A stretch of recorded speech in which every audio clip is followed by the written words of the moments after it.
I'll ask a question from non-Muslim brother on the slip. It's Christopher Lobo asks, how can you prove that 9/11 was an inside job?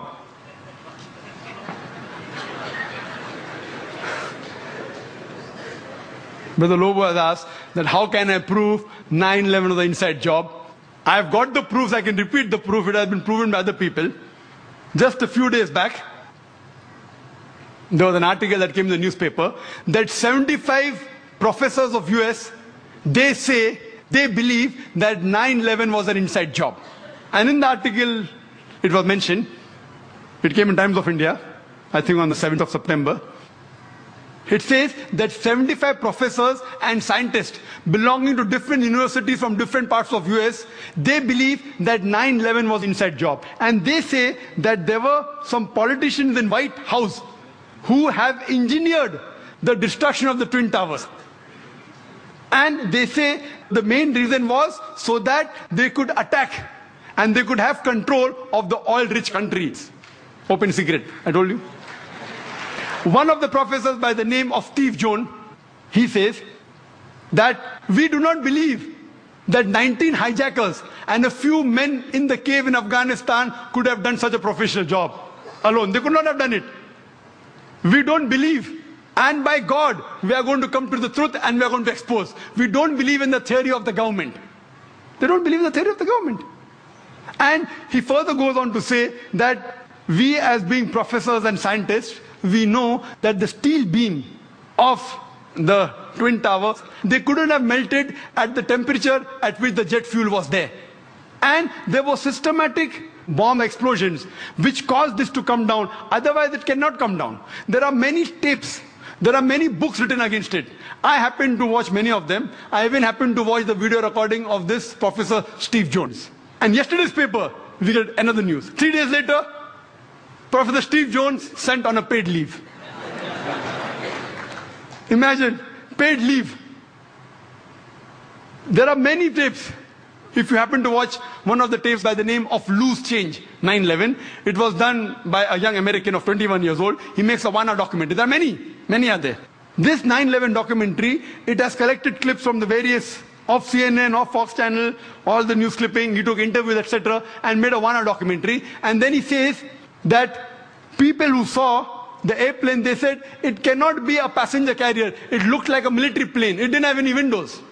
And when he shows the shooting, when it comes close to the tower, there's another firing done from the wings, which hits the Twin Tower before the plane.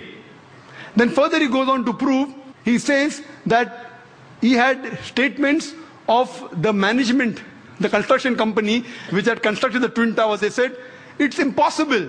The Twin Tower were made to withstand storm, to withstand tornado. This plane cannot knock it down. And it cannot come down because the fuel burns at 1000 degrees temperature. This, even for 2000 degrees temperature, for hours, nothing will happen to it. 10 days later, he changes the statement and said, no, it's possible. Jet fuel can cause damage to the beams. Another professor who gave the statement, he didn't withdraw his statement back, so he was sacked. Furthermore, what they did, that in the documentary they show that when the Twin Towers came down, like how you willfully get down any building. And he gave statistics that many buildings in New York, tall skyscrapers, 40 floors, 60 floors, they caught fire for many hours, but none of them came down. It is the first building in the history of USA. It has come down that way. And he showed photographs that when building is deliberately brought down, how do they get down by the explosion? The same way it came down. There was systematic bomb blast, and people who went to rescue, whether it be the firemen, they were interviewed, they said that we were thinking that someone up was pressing the bomb button, and the bombs were going out, boom, boom, boom. So how the Twin Towers come down? They have given proof.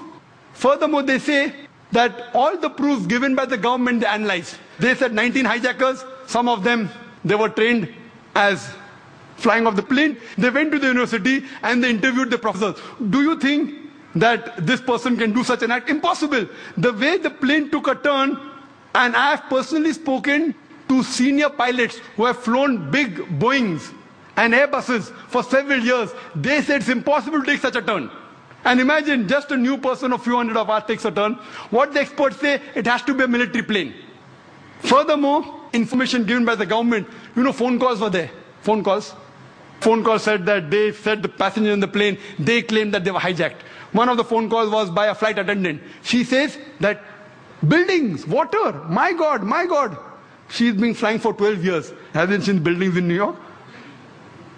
Another person, he says, Mom, this is Mark Bingham. Mom, can you hear me? We are being hijacked. Do you believe? The question to be asked, if I'm going to speak to my mom, I will say Zakir. I'll not say I'm Zakir Naik speaking. He said I'm Mark Bingham. Mom, I'm Mark Bingham. If Mark has to speak to the mom, he will say I'm Mark. He will not say I'm Mark Bingham. He gives systematic proofs. Do you speak to your mother telling your surname?